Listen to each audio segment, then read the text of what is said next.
Évangile de Jésus-Christ selon saint Matthieu. En effet, le royaume des cieux est comparable au maître d'un domaine qui sortit dès le matin afin d'embaucher des ouvriers pour sa vigne. Il se mit d'accord avec eux sur le salaire de la journée, 1 denier, c'est-à-dire 1 pièce d'argent, et il les envoya à sa vigne.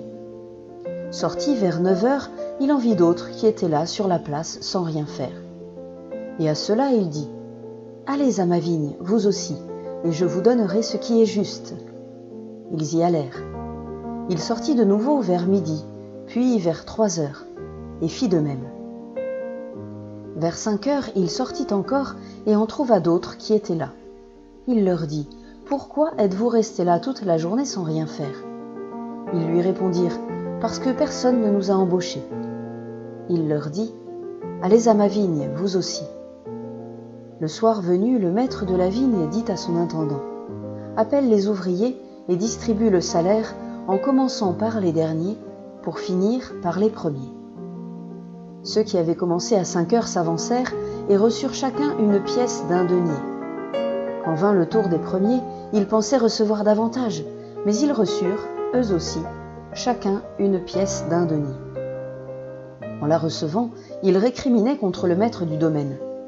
« Ceux-là, les derniers venus, n'ont fait qu'1 heure, et tu les traites à l'égal de nous qui avons enduré le poids du jour et de la chaleur. » Mais le maître répondit à l'un d'entre eux : « Mon ami, je ne suis pas injuste envers toi. N'as-tu pas été d'accord avec moi pour 1 denier ? Prends ce qui te revient et va-t'en.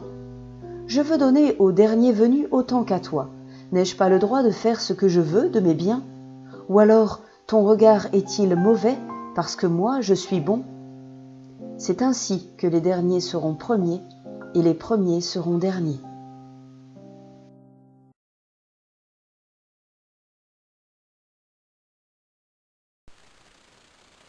Quelques amis discutent entre eux autour de cette parabole. Ils se posent cette question : si j'avais été l'ouvrier qui a travaillé toute la journée pour ne recevoir qu'1 pièce d'argent, qu'aurais-je fait le lendemain ? Réponse possible : je ne serais pas revenu travailler car cet homme est trop injuste. Ou alors, j'aurais profité de ma journée et je ne serais venu travailler qu'en fin de journée.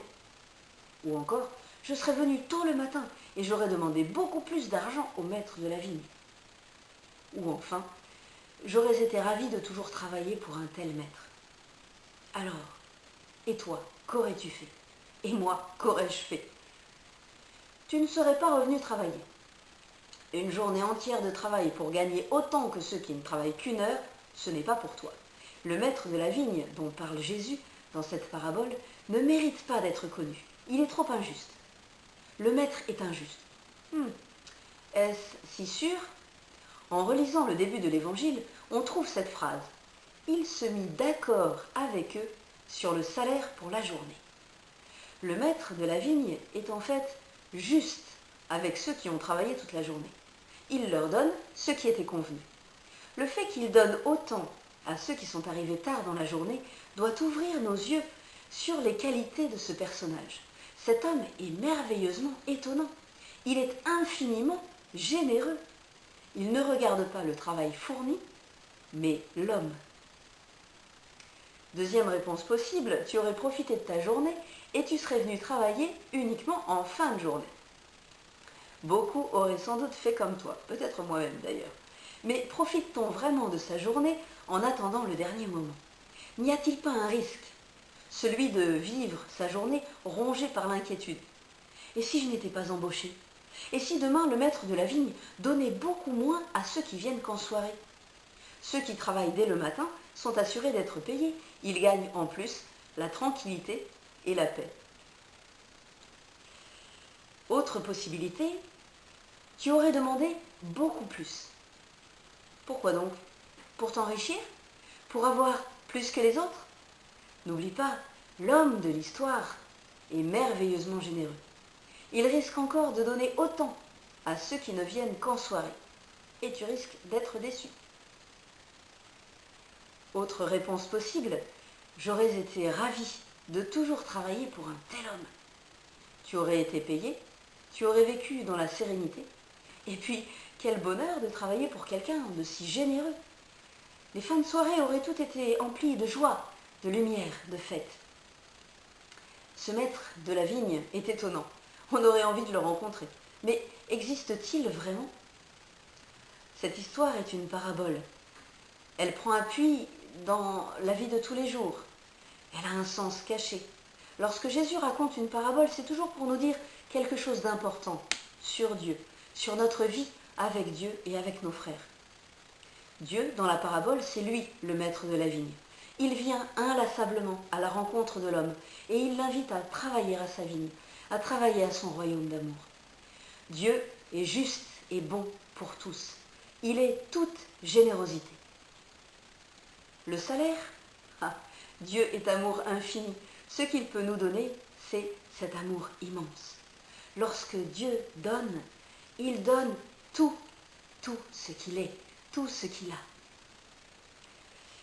Les ouvriers dans la parabole, il y en a qui sont mécontents, pourtant ils travaillent pour le maître depuis le matin, ils devraient donc être heureux, mais cela ne se passe pas ainsi. Pourquoi ? Peut-être n'ont-ils pas le cœur grand ouvert, peut-être reste-t-il dans leur cœur des émotions encombrantes, jalousie, envie, orgueil, ces émotions qui ne laissent pas toute la place à l'amour. Et puis il y a l'ouvrier heureux, il vit dans la paix, il sait que le maître lui donnera toujours ce qui est bon pour vivre. Aucune inquiétude à avoir. Son travail est le plus beau travail qu'il ne pourra jamais trouver. Il travaille pour un royaume en devenir, un royaume de générosité, de dons gratuits, un royaume où tous sont frères et sœurs, un royaume où pas un n'est au-dessus de l'autre, un royaume où l'amour est roi. À quoi bon être jaloux, envieux de ce que reçoit l'autre, quand on a le bonheur assuré pour tous les jours de sa vie ? Travailler pour le royaume, c'est travailler pour que l'amour grandisse. Pour travailler pour ce royaume, il faut avoir envie d'aimer ceux qui passent sur notre chemin. Aimer quelqu'un, c'est vouloir son bonheur.